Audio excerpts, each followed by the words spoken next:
Miles Johns versus John Castaneda.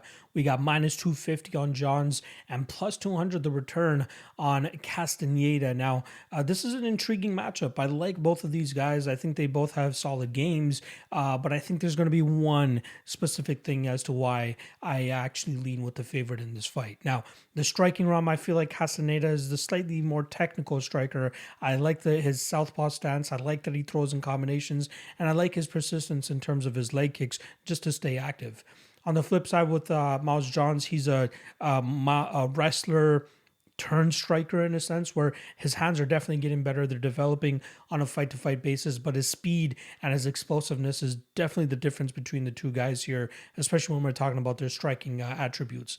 I think Johns does a good job in terms of closing distance, landing big shots, especially considering he's usually the guy with the reach disadvantage in his fights. But he's actually going to be the 1 inch taller fighter here, something that he's not used to either, but he will be at a reach disadvantage, I believe roughly about 3 or 4 inches.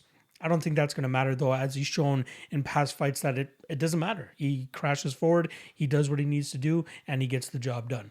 And in his past 2 fights, he's been able to get third-round knockouts as well, which, might come into play here against the guy in Castaneda. But Castaneda has shown an ironclad chin, not being knocked out since I believe it was 8 years ago, the last time he suffered a knockout loss. But I believe he's had 4 more losses since then, all of them coming via decision. And seems like he has a damn good chin in every single one of those fights as well.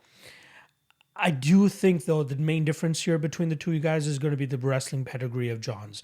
I think even when he doesn't complete takedowns, which he's only doing at a 30% accuracy rate, he's still winning minutes and winning time by pushing his opponents up against the cage. And he's not just pushing them there. He's not just holding them there. When he doesn't feel the takedown coming, he does a really good job in staying active in those situations by, landing knees, landing dirty boxing, whatever it is in those positions, just to stay active enough that the referee won't separate him from that spot. So if I feel, or if he feels like he's in trouble at all in the feet, I feel like he'll resort to his wrestling, and I feel like he'll be successful in that here against a guy in John Castaneda, who, again, solid striker, probably the better striker of the two, but I don't think it's by a whole lot to the point that Miles Johns will suffer in that spot. So I do like Johns here. I think the minus 250 line is absolutely accurate in this spot. He's a developing fighter. The general in his corner, Saif Saud, will drop something good for him here against the guy in Castaneda, who, again, he'll have the wrestling advantage over. And I think that that overall MMA game will be too much for Castaneda to get overcome in this spot. So I'm going to go Miles Johns, and I think he wins this fight via decision.